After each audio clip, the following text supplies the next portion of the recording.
Allô? Allô? Il y a quelqu'un? Allô?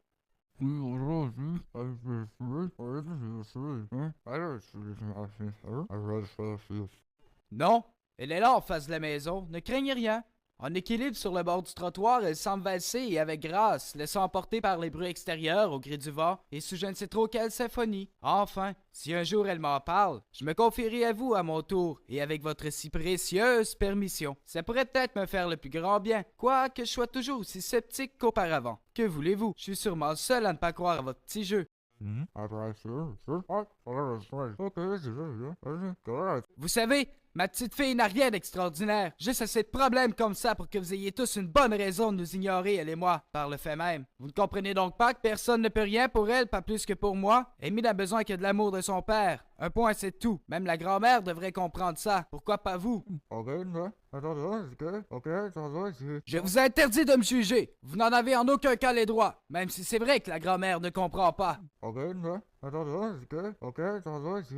Quoi? Un incompétent? Ce ne serait pas plutôt vous avec vos manières scientifiques exorbitantes, vos belles paroles, vos petits mots d'encouragement comme « Ne lâchez pas, monsieur. Gardez l'espoir, monsieur. Cela ne tardera pas, monsieur. Monsieur par ici, monsieur par là, une valse, un 7 carré, c'est parti à compagnie, quoi? Et je vous paie pour ça depuis des années, alors aujourd'hui, vous allez...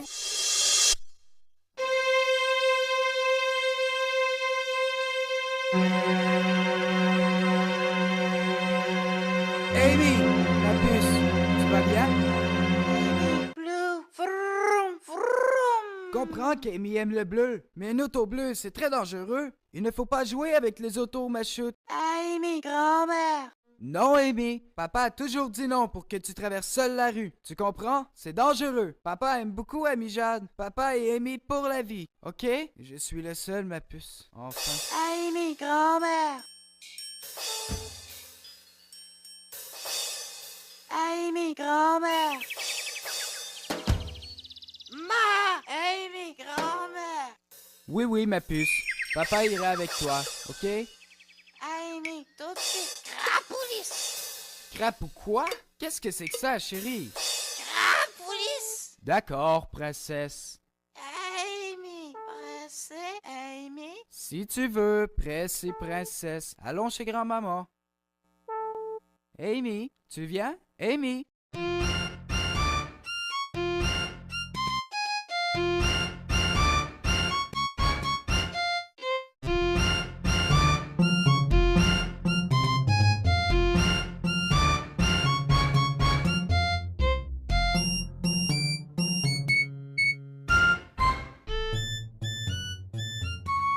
Belle et jeune princesse qui demain, déjà, deviendra une jeune femme. Enfin, faut s'entendre. Demain, bientôt. Demain, quoi? Et pourtant, c'est toujours les mêmes conversations soir après soir depuis trop longtemps déjà. C'est ma, jamais papa ou Marc, mais bien ma. Car ce n'est pas non plus ma pour maman, de qui elle n'a sûrement aucun souvenir. Ma qui lui a appris à sourire pendant des années. Mais pourquoi? Amy ne comprend pas vraiment le sens utile du sourire, sa raison d'être. D'ailleurs, je crois l'avoir oublié à mon tour. Depuis que ce fut un duel de pleurs lorsqu'elle le fit pour la première fois, ça n'a sûrement pas aidé à son cheminement. La maudite bête 24 heures sur 24, 7 jours sur 7. Pas question d'essayer de sourire à nouveau, hein? Non, non. Plusieurs se croient aux prises avec de gros problèmes, souvent majeurs même. On pourrait même pas survivre à cet enfer quotidien. À la surface que de l'amour et de la tendresse, mais en dedans, ça bouille et ça cuira bientôt. Le commun des mortels aurait craqué il y a longtemps déjà. Mais pas ma. Il est fort. Il aime sa petite amie et la chérit chaque jour qui naît. De belles paroles, hein? Des illusions, et ce n'est qu'un aperçu du gouffre, une vision de la falaise. La route fut longue et pénible, mais le destin ne pardonnera pas, lui. Toujours vivant, par chance que le passé n'est pas rancunier. Sinon, depuis longtemps il se serait vengé, car il nous rejoint toujours, Ouais, c'est ça. Et c'est Ma qui lui a lu des histoires chaque soir, depuis, voyons voir, trop longtemps déjà. La même berceuse avant chaque dodo, et toujours à la même heure. Ouais, la collation, le bain, les dents, les besoins, les mains, l'histoire et le dodo. Enfin, sans oublier les pauses de 5 minutes entre chaque exercice. Oui, la collation, 5 minutes de pause. Le bain, 5 minutes de pause. Les dons, encore 5 minutes de pause. Les besoins, donc 2 pauses de 5 minutes. Non, pas question de faire 2 choses en même temps, hein? Pas si fatigué. Pauvre Amy. Les mains, cela fait 5 minutes de pause de plus, car c'est une paire de mains.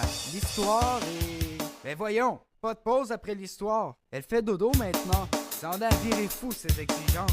En viré fou, les ma par ici et les Amy ceci, Amy cela par là. C'est grave au point de gagner un prix Nobel en récompense de survie. Grave assez pour gagner la médaille d'or des dialogues. Enfin, si Amy pouvait cesser de mettre des Amy devant toutes ses phrases, ça aiderait déjà. Fou à ne plus savoir qui on est, où l'on va, comment faire pour ne pas se perdre soi-même, ne pas oublier qui on est et qui on aime. Cruel dilemme que de choisir entre l'amour et la pitié. Le mensonge ou le silence. Jouer le jeu ou passer outre, quoi. Personne n'y survivrait sauf Ma, bien sûr, ce cher Ma. Tous le savent. Un homme de rock avec un si bel avenir d'enseignant. Un homme qui en aura bavé et qui finalement aura tout perdu. Sauf sa fille et la maison de sa femme. Ben au moins, la pitié vaut toujours plus que de l'ignorance. Rien de pire que de passer pour un moins de rien, si ce n'est que ne pas avoir d'amis ou quelqu'un avec qui parler. Tous ont besoin de conseils extérieurs précieux.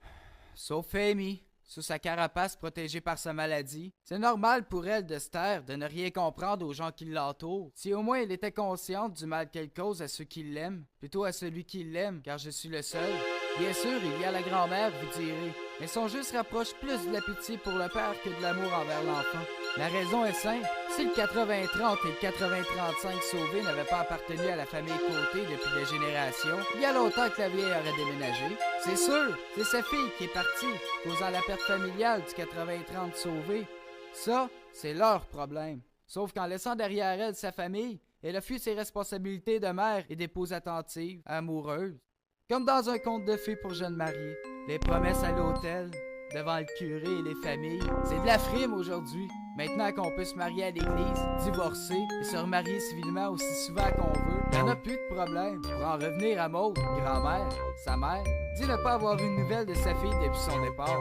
C'est comme si sa fille avait abandonné sa famille d'enfance, ses parents et sa jeune famille tout d'un coup. Hey, ça en fait des choses et des personnes à quitter en une fois, hein? Que voulez-vous? Elle était sans cœur à l'époque, hypocrite et menteuse. Une femme qui décide de tout briser dans la vie des gens qui l'entourent. Ça mérite pas d'être aimé, mais bien d'être ignoré. Je suis sûr qu'elle n'a pas changé aujourd'hui. D'ailleurs, j'aimerais bien lui dire ma façon de penser. Juste...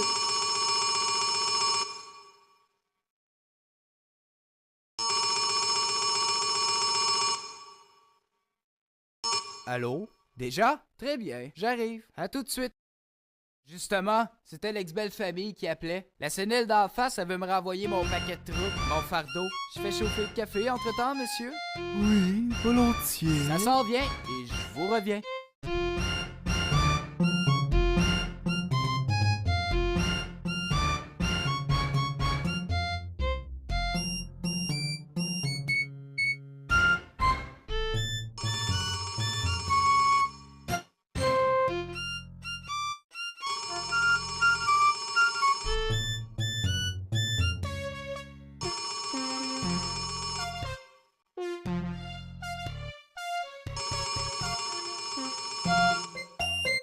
Marc, c'est moi de côté. Je sais que présentement tu es chez ma mère car je viens de raccrocher avec elle. Elle va te garder 5 minutes le temps que je te dicte mon message. Je ne suis pas capable de te le dire en face, même pas au téléphone de bouche à oreille, mais... Pourrais-tu laisser Amy aller dormir chez grand-mère ce soir? Dis oui, s'il vous plaît, lorsqu'elle te le demandera. Merci et adieu. Oh mon Dieu, Marc va avoir besoin de mes services cette fois. Je crois que nous avons débuté une thérapie, moi et lui, aujourd'hui. Il faut que je pense à appeler ma secrétaire au cabinet.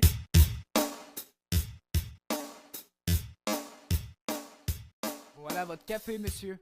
2 sucres, une crème, comme vous l'aimez. Vous allez pouvoir commencer votre thérapie hebdomadaire avec Amy, hein monsieur? Car un psychologue se doit être occupé de nos jours. Marc, vous avez un message sur votre répondeur téléphonique? Ah oui? Écoutons ça.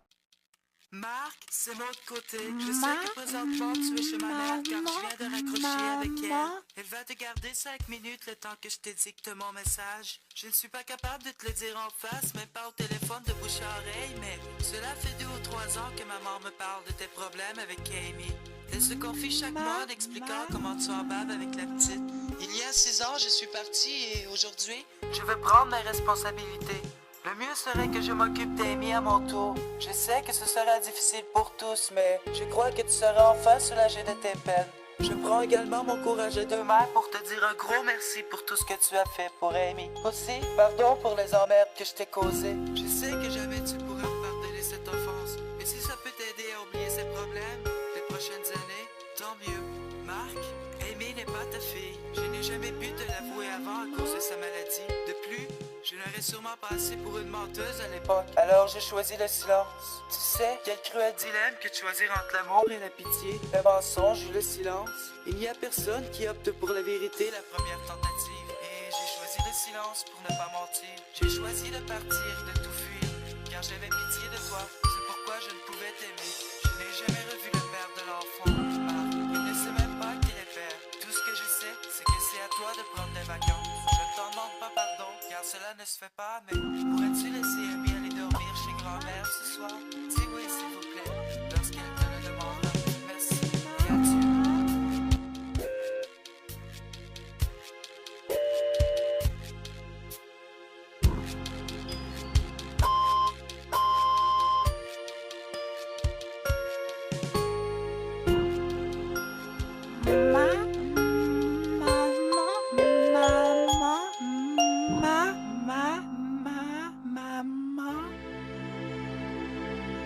Les yeux d'Amijad sont, comme à l'habitude, fixés au-delà des murs, semblant toujours scruter l'horizon. L'horizon, loin sur le mur 3 pieds devant elle, et cherche une image qui n'existe plus, un visage connu. Sans rien y comprendre, demain elle habitera avec maman, et ce, pour la vie tout entière. Sans qu'elle le réalise, son père est maintenant disparu. Sans même le savoir, plus jamais il sera là, son ma.